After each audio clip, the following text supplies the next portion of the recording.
जय हिंद प्यारे बच्चों। मैं जितेंद्र कुमार पांडे आपका स्वागत करता हूं आपके अपने ही YouTube platform target with Jitendra पर।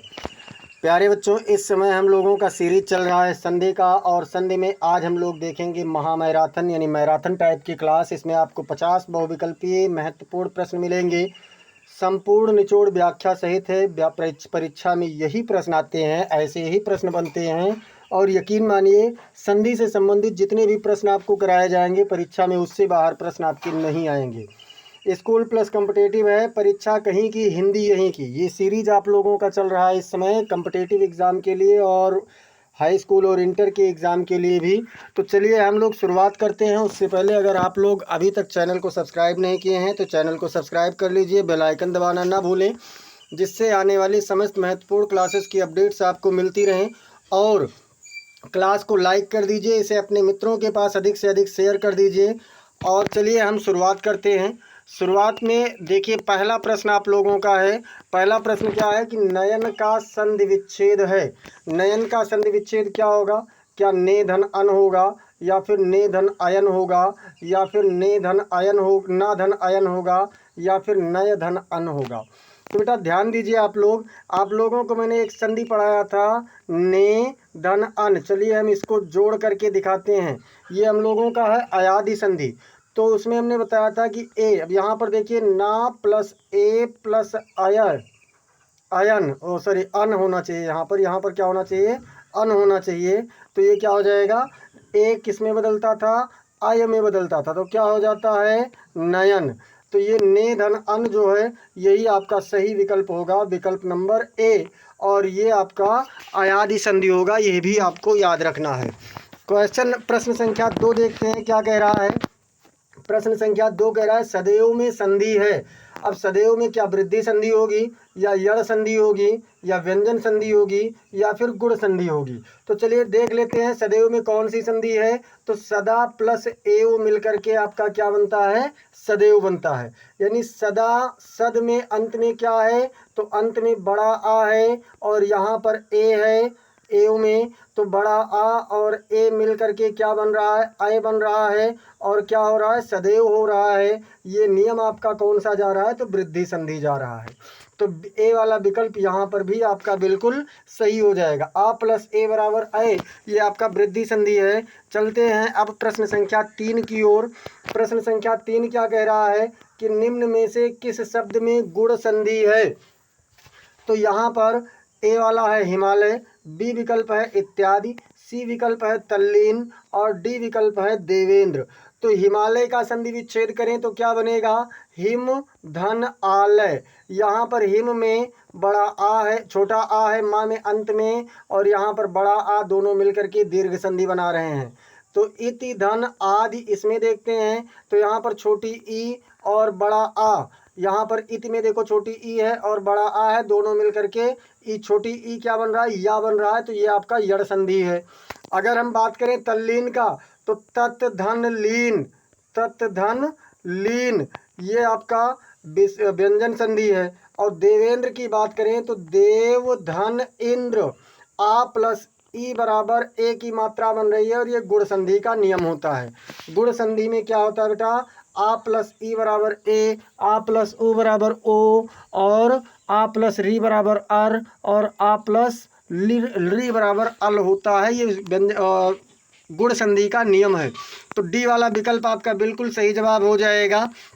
अब देखते हैं, तो यहाँ पर चौथा प्रश्न कह रहा है अन्वय का संधि विच्छेद है। अन्वय का, अब क्या अनुधन अय होगा, या फिर अनुधन अय होगा, या फिर अनुधन आय होगा, या फिर अनुधन आय होगा? तो देखिए यहाँ पर क्या है बेटा? अनु, देखिए अनु तो कोई शब्द है ही नहीं, अनु में कोई ये, लेकिन अनु जो है, अनु क्या है आपका? अनु आपका एक उपसर्ग है। तो देखते हैं पहले अनुधन आय को। तो अनु के अंत में उ है और यहाँ पर अय है। अब उ किस में बदल जाता है? तो वा में बदल जाता है, और क्या बन जाता है? अन्वय। तो अनुधन अय बराबर अन्वय, यानी ए वाला विकल्प आपका बिल्कुल सही जवाब हो जाएगा। अब देखते हैं हम लोग प्रश्न संख्या 5। प्रश्न संख्या 5 कह रहा है उच्छिष्ट का संधि विच्छेद होगा। क्या होगा इसमें? क्या उत धन शिष्ट होगा, या उत धन शिष्ट होगा या फिर उत धन शिष्ट। मतलब देखिए अक्षर अलग अलग हैं, यहाँ उत में ता पर हलंत नहीं है, दूसरे वाले विकल्प में हलंत है, तीसरे में सा दूसरी तरीके से है और चौथे में उ प्लस शिष्ट होगा। तो ये नहीं होगा, ये भी नहीं होगा। आपको मैंने छा वाला नियम बताया था कि यदि तालव्य अक्षर के पहले मतलब ये ता जो है ये किस में बदल जाता है, तो ये चा में बदल जाता है, तो क्या हो जाता है, और सा किस में बदल जाएगा, तो छा में, तो ये उच्छिष्ट हो जाएगा। आपका बी वाला विकल्प बिल्कुल सही जवाब हो जाएगा। प्रश्न संख्या 6 देखते हैं। तो प्रश्न संख्या 6 कह रहा है कि तल्लीन का संधि विच्छेद होगा। अब क्या तव धन लीन होगा या फिर तल धन लीन होगा या फिर ततः धन लीन होगा या फिर तत धन लीन होगा। अभी आपका मैंने तल्लीन एक शब्द आया था उसका संधि विच्छेद करके बताया था, और कौन सा विकल्प सही होगा, तत धन लीन। डी वाला विकल्प बिल्कुल सही होगा। आप लोग इन प्रश्नों का जवाब कमेंट सेक्शन में देते रहें, जिससे आप अपनी जानकारी चेक कर सकें और अंत में ज़रूर बताना कि आपके कुल कितने शब्द कितने प्रश्न सही गए हैं। 7वां प्रश्न है, सदैव शब्द में कौन सी संधि है। सदैव में कौन सी संधि है, क्या यड़ संधि है या व्यंजन संधि है या वृद्धि संधि है या गुण संधि है। तो सदैव में देखें तो सदा धन एव, यानी कि यहाँ पर क्या मिल रहा है, तो बड़ा आ मिल रहा है और ए मिल रहा है, दोनों मिलकर बन रहे हैं अय। तो कौन सी संधि होगी, ये वृद्धि संधि का नियम है। तो ऑप्शन नंबर सी आपका बिल्कुल सही जवाब हो जाएगा। प्रश्न संख्या 8 देखते हैं क्या कह रहा है। प्रश्न संख्या 8 कह रहा है कि वाकजाल का संधि विच्छेद होगा। अब क्या वाक धन जाल होगा या वाक धन जाल होगा या वाग धन जाल होगा या फिर वागह धन जाल होगा। तो वागह धन जाल और वाग धन जाल नहीं होगा। वाक यहाँ पर छोटा आ छिपा हुआ है तो ये भी आपका नहीं होगा, लेकिन वाक धन जाल ए वाला विकल्प आपका सही हो जाएगा। कैसे, हमने बताया था कि जब किसी भी वर्ग का पहला अक्षर होता है तो वो उसके बाद में व्यंजन आने पर वह क्या करता है, अपने वर्ग के तीसरे अक्षर में बदल जाता है। तो यहाँ पर आपका जो ए वाले विकल्प में का है ये गा के रूप में बदल जाता है। चलते हैं प्रश्न संख्या 9 की ओर। प्रश्न संख्या 9 कह रहा है द्वावपि का संधि विच्छेद होगा। द्वावपि का संधि विच्छेद क्या होगा, द्वधन आवपि होगा या द्वधन अपि होगा या द्वधन आयापि होगा या इनमें से कोई नहीं होगा। तो इसका बेटा होगा द्वधन अपि, औ प्लस आ, औ प्लस आ। तो औ किस में कन्वर्ट होता है, आव में। औ किस में कन्वर्ट होगा, आव में। ये आपका अयादि संधि का नियम है। बी वाला विकल्प आपका यहाँ पर बिल्कुल सही जवाब होगा। प्रश्न संख्या 10 कह रहा है, प्रश्न संख्या 10 है कि अत्यधिक का संधि विच्छेद होगा। तो अत्यधिक का संधि विच्छेद क्या होगा, क्या अत्य प्लस धिक होगा या अति प्लस अधिक होगा या अति धन अधिक होगा या अत्यधि धन का होगा। तो बेटा अति धन अधिक, अति धन अधिक होगा इसका। कैसे, तो देखिए अति के अंत में ई है और यहाँ पर छोटा आ है, तो ई के बाद में जब असमान स्वर आता है तो या में बदल जाता है। तो ये आपका क्या हो गया, अत्यधिक। ये आपका यड़ संधि का नियम है। विकल्प नंबर बी आपका बिल्कुल सही जवाब हो जाएगा। ये सारे प्रश्न ऐसे प्रश्न लिए गए हैं जो प्रीवियस ईयर किसी न किसी एग्जाम में ज़रूर पूछे गए हैं। ये बहुत ही महत्वपूर्ण प्रश्नों की सीरीज है। चलते हैं प्रश्न संख्या 11 पर। और प्रश्न संख्या 11 से पहले आप लोग अगर अब तक क्लास को लाइक नहीं किए हैं तो लाइक कर दीजिए और देखते हैं 11 क्या कह रहा है। निम्न में से कौन विसर्ग संधि है, क्या निरंतर में विसर्ग संधि है या दिग्गज में विसर्ग संधि है या जगदीश में विसर्ग संधि है या फिर महेश में विसर्ग संधि है। तो देखते हैं, अगर हम महेश की बात करें तो इसकी संधि का विच्छेद होता है महाधन ईश। क्या होता है बेटा, महाधन ईश। तो यहाँ पर आपका आ धन ई बराबर ए बन रहा है और ये कौन सी संधि हो रही है, तो ये आपका हो रहा है गुण संधि। जगदीश की बात करें तो जगत धन ईश, जगत धन ईश, ये आपका ता बदल रहा है दा में तीसरे अक्षर में, तो ये आपका व्यंजन संधि है। दिग्गज में दिक धन गज, दिक धन गज, तो यहाँ पर भी का बदल रहा है गा में अपने तीसरे वर्ण में, तो ये सभी क्या हैं, व्यंजन संधि हैं। लेकिन निरंतर में निह धन अंतर, निह धन अंतर, तो ये नी का विसर्ग जो है ये किस में बदल रहा है, तो विसर्ग बदल रहा है रा में। तो निरंतर जो आपका है ए वाला विकल्प, इसमें कौन सी संधि है, तो इसमें है विसर्ग संधि। अब देखते हैं प्रश्न संख्या 12 क्या कह रहा है।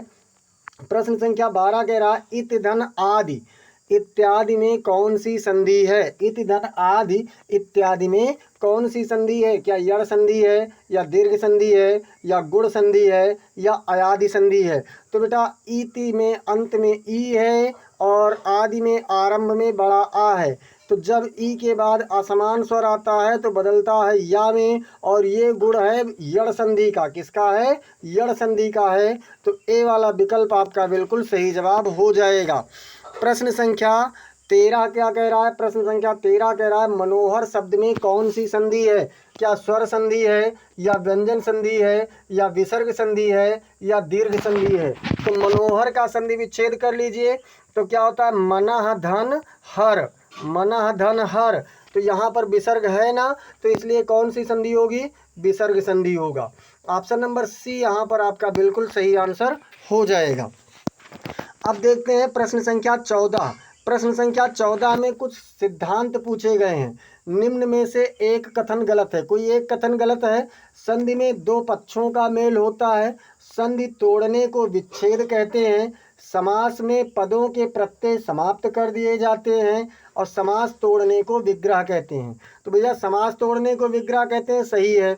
समास में पदों के प्रत्यय समाप्त कर दिए जाते हैं, ये भी सही है। और संधि के तोड़ने की प्रक्रिया क्या कहलाती है, विच्छेद कहलाती है।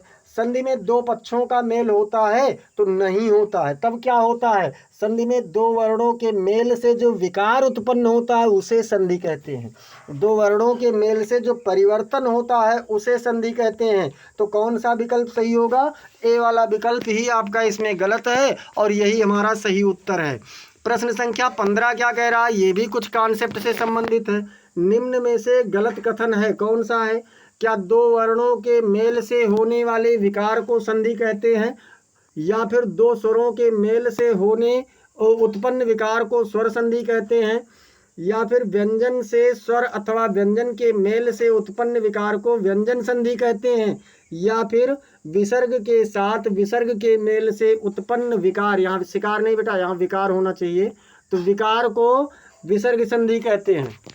तो देखिए दो वर्ण के मेल से उत्पन्न होने वाले विकार को संधि कहते हैं, सही है। दो स्वर के मेल से उत्पन्न होने वाले विकार को स्वर संधि, ये भी सही है। और व्यंजन संधि की परिभाषा भी सही है। लेकिन विसर्ग में क्या होता है, विसर्ग के साथ स्वर अथवा व्यंजन के मेल से उत्पन्न होने वाले विकार को विसर्ग संधि कहते हैं।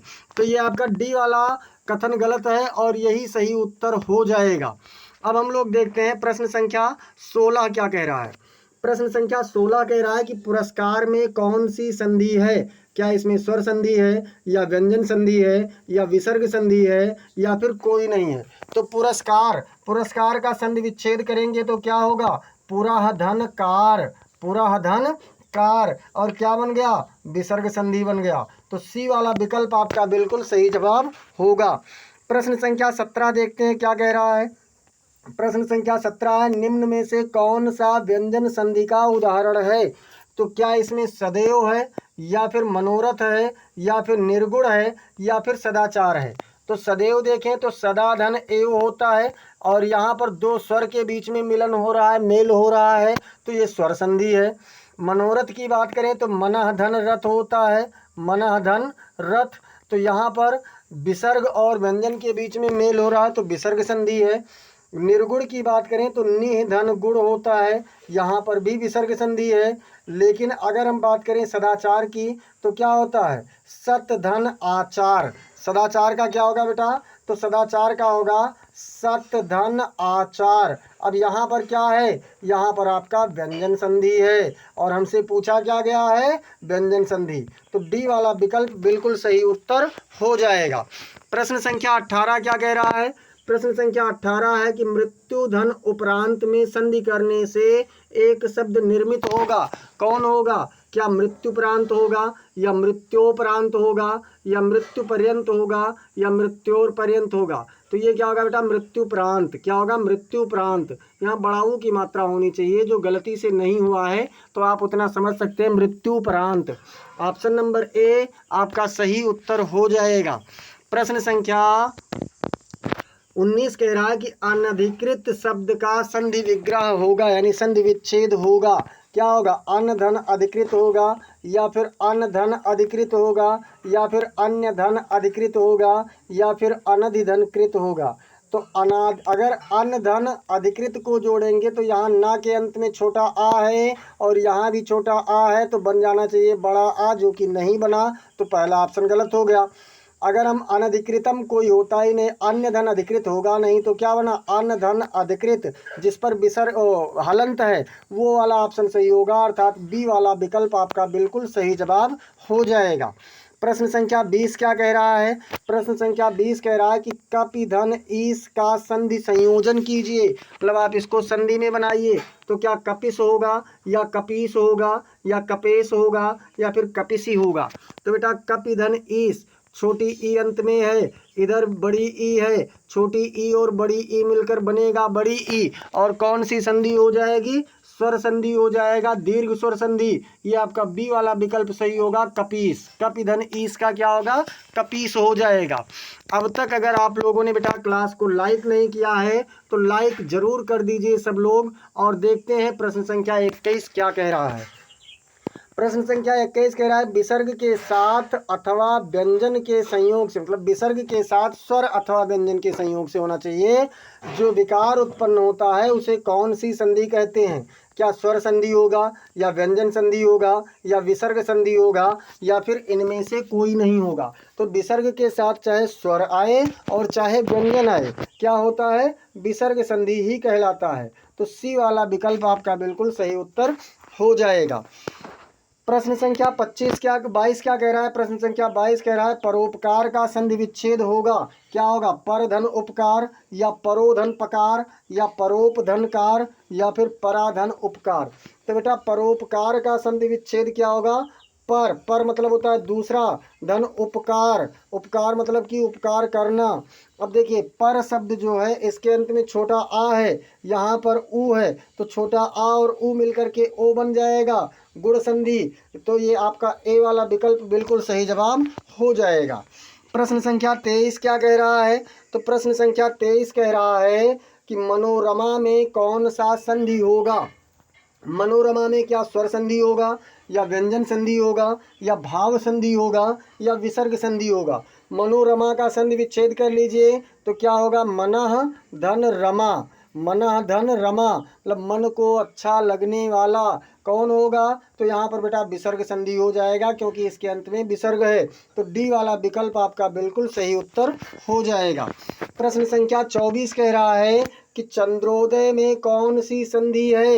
अब चंद्रोदय में क्या होगा, पहले विच्छेद कर लो, तो चंद्रधन उदय, क्या होगा, चंद्रधन उदय। यहाँ पर अंत में छोटा आ है, यहाँ पर छोटा ऊ है, तो आ और ऊ मिलकर के क्या बन रहा है, ओ बन रहा है। और ये कौन सी संधि का गुण है, तो ये बेटा गुण संधि का गुण है। कौन सी संधि का, गुण संधि का गुण है। तो बी वाला विकल्प आपका बिल्कुल सही जवाब हो जाएगा।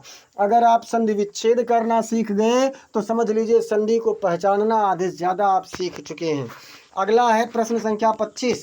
प्रश्न संख्या 25 कह रहा है कि निम्न में से किस शब्द में वृद्धि संधि है। वृद्धि संधि क्या रजनीश में है, या महौषध में है, या यतेंद्र में है, या विद्यार्थी में है। चलिए इतने सारे में हम लोगों ने नियम तो सब में देखा, यहाँ पर ट्रिक देख लेते हैं। तो वृद्धि संधि में क्या होता है, वृद्धि संधि में या तो अय की मात्रा मिलेगी या फिर औ की मात्रा मिलेगी। तो यहाँ पर औ की मात्रा कहाँ मिल रही है, तो यहाँ पर मिल रही है महौषध में। बी वाला विकल्प आपका बिल्कुल सही जवाब हो जाएगा। महाधन औषध बराबर महौषध, कौन सी संधि होगी, वृद्धि संधि होगी। प्रश्न संख्या 26 देखते हैं। प्रश्न संख्या 26 कह रहा है कि कि सदा धन आशय का संधि विच्छेद कीजिए, तो क्या होगा, सदन बी प्लस आशय, ये आपका गलत हो गया है, बी नहीं होना चाहिए। या फिर सतत धन आशय होगा, या फिर सत धन आशय होगा, या फिर सदा धन आशय होगा। तो सत धन आशय यही आपका सही विकल्प होगा, सदा धन आशय नहीं होगा, तो सी वाला विकल्प आपका बिल्कुल सही जवाब हो जाएगा। फिर कह रहा है प्रश्न संख्या 27 क्या है, प्रश्न संख्या 27 है परमात्मा का सही संधि विच्छेद है। क्या होगा, परम धन आत्मा होगा, या परम धन आत्म होगा, या परमाधन आत्मा होगा, या परधन मात्म होगा। तो परधन मात्म गलत हो गया, और परमात्मा में अंत में आ की मात्रा, तो ये भी गलत हो गया। अब परमाधन आत्मा, परम धन आत्मा होता है, परमाधन आत्मा नहीं होता है, तो ए वाला विकल्प आपका बिल्कुल सही जवाब हो जाएगा। अब हम लोग चलते हैं प्रश्न संख्या 28 की ओर। प्रश्न संख्या 28 क्या कह रहा है, प्रश्न संख्या 28 कह रहा है कि पराधीन का संधि विच्छेद होगा। तो पराधीन का संधि विच्छेद क्या होगा, क्या परधन अधीन होगा, या परधन आधीन होगा, या फिर परधन अधीना होगा, या फिर पराधन अधीन होगा। तो बेटा परधन अधीन, पर के अंत में देखो छोटा आ है, और अधीन के अंत में आरंभ में छोटा आ है, तो यहाँ छोटा आ और छोटा आ मिल करके क्या बन रहा है, तो बड़ा आ बन रहा है। ये कौन सा संधि होगा, तो ये आपका दीर्घ संधि होगा।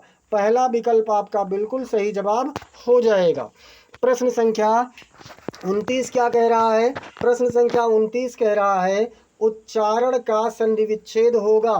क्या होगा, उच्च धन चारण होगा, या उत धन चारण होगा, या उच्च धन चारण होगा, या उत धन चारण होगा। तो उच्च धन चारण नहीं होगा, और उत धन चारण होगा, लेकिन जिस पर हलंत है वो होगा। तो आपका डी वाला विकल्प बिल्कुल सही जवाब हो जाएगा, क्योंकि ता आपका व्यंजन होना चाहिए। अब चलते हैं प्रश्न संख्या 30 की ओर। प्रश्न संख्या 30 क्या कह रहा है, महाशय का संधि विच्छेद है। क्या महाधन आशय होगा, या महाधन आशय होगा, या महाधन आशय होगा, या महास धन अय होगा। तो बेटा महाधन आशय बराबर महाशय, सी वाला विकल्प आपका बिल्कुल सही जवाब हो जाएगा। प्रश्न संख्या 31 क्या कह रहा है, तो प्रश्न संख्या 31 कह रहा है राम धन इंद्र संधि का सही रूप है। क्या होगा, क्या रामेंद्र होगा, या रामेंद्र होगा, या रामिंदर होगा, या राम इंदर होगा।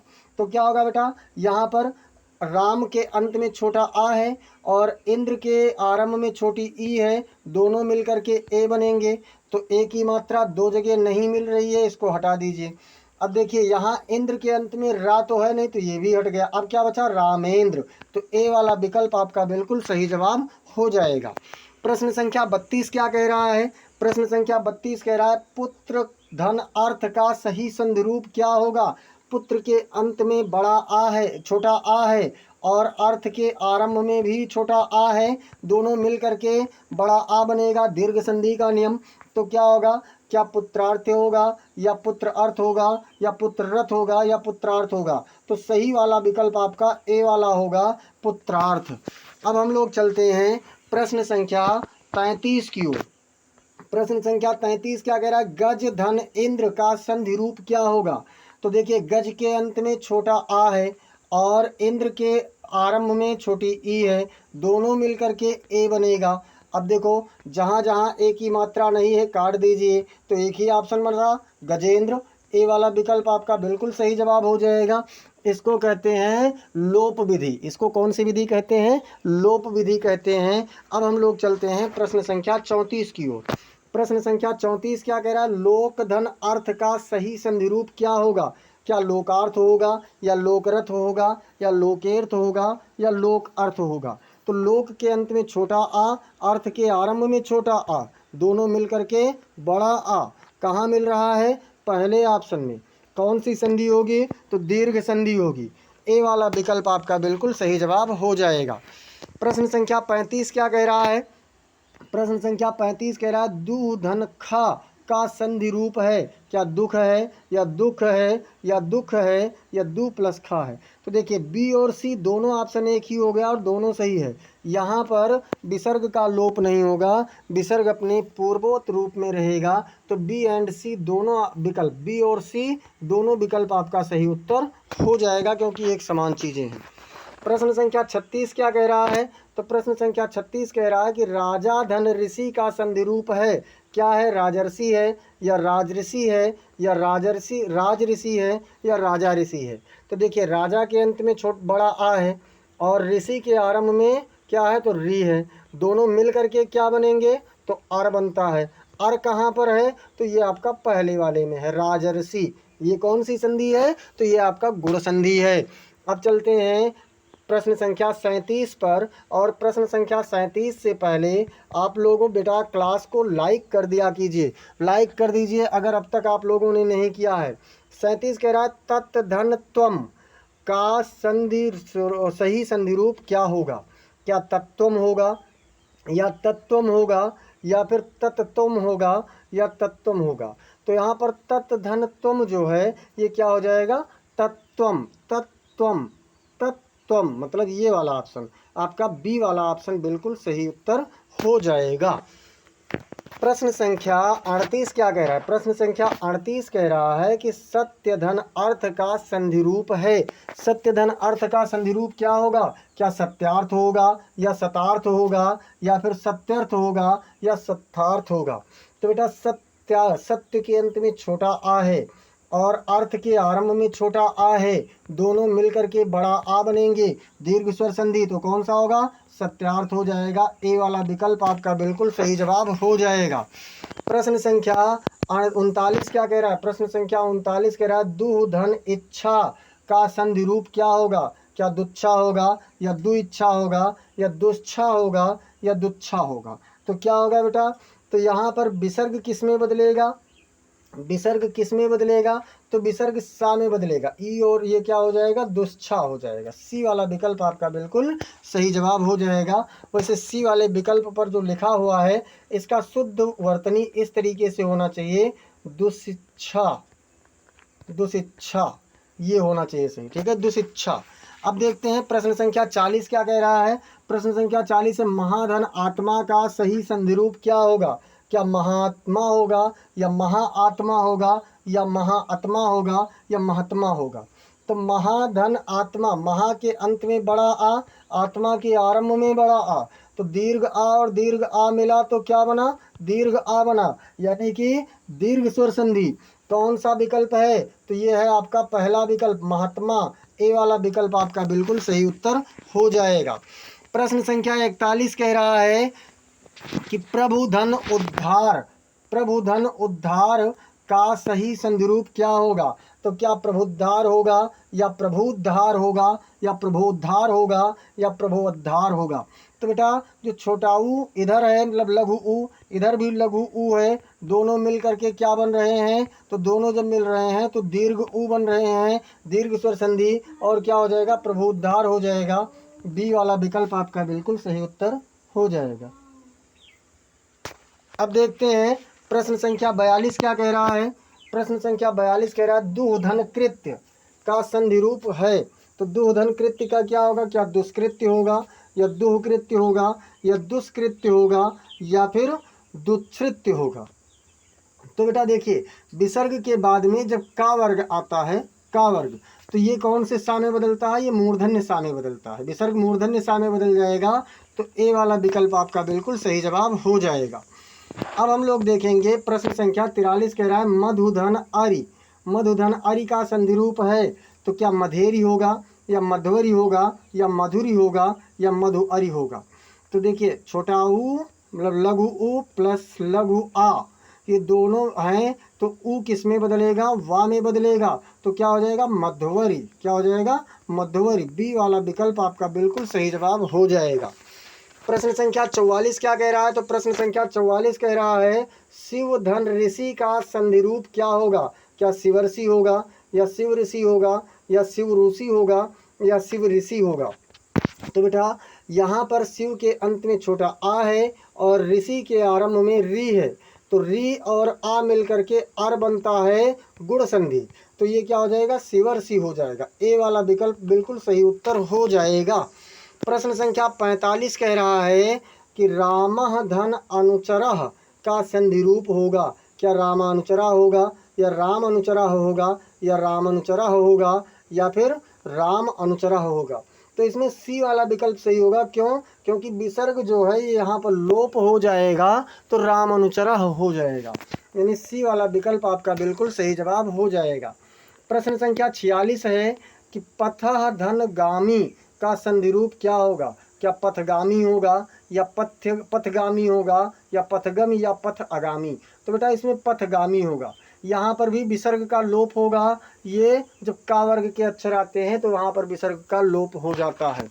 प्रश्न संख्या 46 तक कर चुके हैं। प्रश्न संख्या 47 क्या कह रहा है?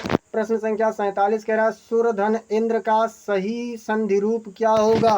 तो देखिए सुर के अंत में छोटा आ है और यहाँ पर छोटी ई है आरंभ में, तो क्या है, दोनों मिलकर के बनेंगे ए।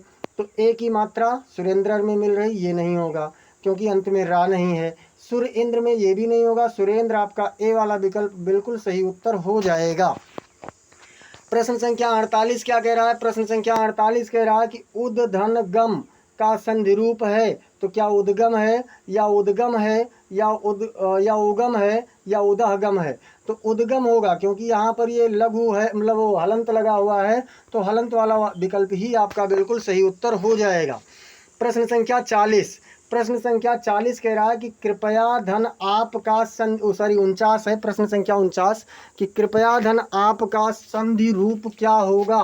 क्या कृपयाप होगा, या फिर कृपयाप होगा, या फिर कृपया आप होगा, या फिर इनमें से कोई नहीं होगा। अब देखिए आप लोग सोचेंगे कि कृपया के अंत में बड़ा आ है, दीर्घ आ है, और आपके आरंभ में भी दीर्घ आ है, तो दोनों मिलकर के दीर्घ आ हो जाएंगे और पहला विकल्प सही हो जाएगा। ऐसा यहाँ पर नहीं होगा, इसका कोई संधि ही नहीं हो रहा है, इसका मेल नहीं बन रहा है, तो इसलिए डी वाला विकल्प यहाँ पर बिल्कुल आपका सही हो जाएगा, इनमें से कोई नहीं। प्रश्न संख्या 50 है। प्रश्न संख्या 50 कह रहा है राजा धन ईश्वर का संधि रूप क्या है। क्या राजस्वर है, या राजेश्वर है, या राजीश्वर है, या राजस्वर है। तो यहाँ पर प्रश्न संख्या 50 आप लोगों का गृह कार्य है। कमेंट सेक्शन में अभी आप लोग बता देना बाद में कि इसका कौन सा विकल्प सही होगा। और आप लोगों का अब तक कुल कितने प्रश्न सही हुए हैं ये आप लोग कमेंट सेक्शन में बताइए। चैनल को अगर अब तक सब्सक्राइब बेटा नहीं किए हैं तो सब्सक्राइब कर लीजिए और बेल आइकन दबाना ना भूलें, जिससे आने वाली समस्त क्लासेस की महत्वपूर्ण अपडेट्स मिलती रहें। प्लस क्लास को लाइक कर दीजिए और इसे अपने मित्रों के पास शेयर कीजिए। कमेंट सेक्शन में आप ज़रूर बताएं कि आपके कुल कितने प्रश्न सही हुए और ये प्रश्नों की सीरीज आपको कैसी लगी। मिलते हैं कल शाम 6 बजे इंग्लिश वाली क्लास में और 7 बजे पुनः हिंदी वाली क्लास में। तब तक के लिए जय हिंद, जय भारत।